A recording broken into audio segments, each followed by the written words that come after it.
তার যে শিশুটির জন্ম হয়েছিল সে কোনো সাধারণ শিশু ছিল না। সে শিশুটি কোনোদিন ভাবেনি যে দেশের দায়িত্ব তাকে দিতে হবে। বাঙালি জাতি মোড় ঘুরিয়ে দিতে, বাঙালি জাতির ভাগ্যকে পরিবর্তন করিয়ে দিতে যেই মানুষটি অদম্য চেষ্টা ও কর্মদক্ষতায় সামনের দিকে এগিয়ে গিয়েছিল, বাঙালি জাতি কখনো ভাবতে পারেনি যে এই মানুষটির হাতে তাদের ভাগ্য পরিবর্তন হবে।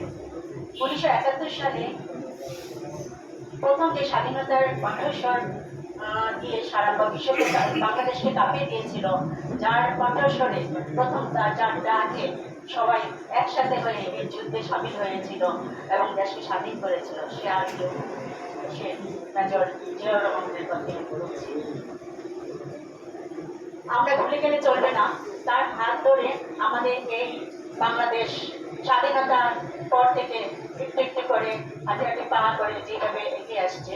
কিন্তু 1971 থেকে গত ফ্যাসিস্ট সরকারের আমলে 1971 থেকে 75 সালে যেভাবে করে ইতিহাসকে বিকৃতি করে শুধুমাত্র জিয়াউর রহমানকে বাদ দিয়ে ইতিহাস তৈরি করতে চেয়েছিল এবং সামনের প্রজন্মকে যেভাবে শিক্ষা দিতে চেয়েছিল, সে থেকে বেরিয়ে এসে আমরা নতুন একটা বাংলাদেশ গড়তে চাচ্ছি। 1975-এর পর থেকে 81 সালের যে ইতিহাসটা ছিল সেটাকে সম্পূর্ণ বিলীন করে দেওয়া হয়েছিল বই থেকে। আমরা সেই তীব্র নিন্দা জানাচ্ছি এবং আমি বর্তমান যে প্রজন্মের যারা কিনা জিয়া পরিষদের দায়িত্ব হাতে নিয়েছে, আমি তাদের উদ্দেশ্যে বলতে চাই, আমরা ইতিহাসকে আবার সামনে দিকে এগিয়ে নিয়ে যেতে চাই এবং সঠিক ইতিহাসটি আমরা পরবর্তী প্রজন্মের হাতে তুলে ধরতে চাই। সেজন্য আমাদের সবাইকে সহযোগিতা করবেন এবং এই হিসেবে আমরা যে সামনে আমাদের নতুন প্রজন্মকে একটি নতুন শিক্ষা দিতে চাই যে জিয়া রহমানের আদর্শকে আমরা কীভাবে লালন করব এবং তার আদর্শ কীভাবে আমরা দেশপ্রেমে উদ্বুদ্ধ হব এবং সামনের দিকে এগিয়ে নিয়ে যাব দেশকে।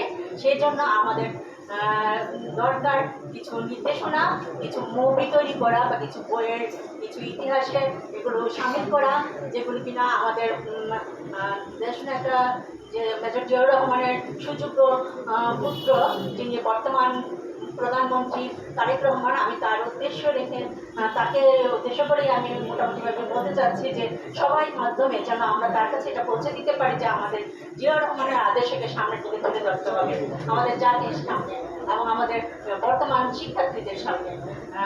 তো সবশেষে আমি দীর্ঘায়িত করবো না, আমার এতটুকুই মানে ছিল যে আমরা যে নির্যাতিত হয়েছিলাম যারা যে ফ্যাসিস্ট সরকারের আমলে, স্বৈরাচারী আমলে, বর্তমানে যেন আমরা সেই নির্যাতন থেকে সামনের দিকে এগিয়ে আসতে পারি, স্বাধীনভাবে কথা বলতে পারি এবং স্বাধীনভাবে আমরা আমাদের অধিকারগুলো আদায় করে নিতে পারি, সেই প্রচেষ্টা যেন সবার থাকে।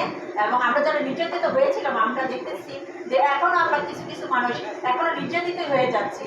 হ্যাঁ, সেদিকে মানে অনেকেরই খেয়াল নেই, যারা দায়িত্ব পেয়েছে বা যারা পেতে চায় তারা সব কিছু রুখে নেয় এবং অন্যদের কথা খেয়াল রাখে না। কিন্তু আমরা সবাই দিকে আমরা সবাই যুদ্ধ করেছি, আমরা ফ্যাসিস্টের আমলে 17 বছর সবাই নির্যাতিত ছিলাম, তাহলে এখন কেন আমরা মুখ খুলে কথা বলতে পারবো না? এখন কেন আমাদের বাধা হবে? আমি এখানেও একটু স্বাধীনতা চাই, এখানেও আমি প্রধানমন্ত্রীর দৃষ্টি আকর্ষণ করছি। আমি জিয়া পরিষদের প্রতিটা সেমিনারকে আমি এমনভাবে নিয়ে যেতে চাই যেন প্রধানমন্ত্রীর নজরে আসে, সেদিকে আমি সভাপতি স্থানের দৃষ্টি আকর্ষণ করছি যেন আমাদের এই আলোচনাগুলি সে পর্যন্ত গিয়ে পৌঁছায় এবং আমরা আমাদের অধিকার থেকে বঞ্চিত না হয়। অবশেষে আমি দীর্ঘায়িত করবো না, মহান জিয়াউর রহমানের আত্মার মাত্রা কামনা করে আমি আমার বক্তব্য শেষ করছি। আসসালামু আলাইকুম।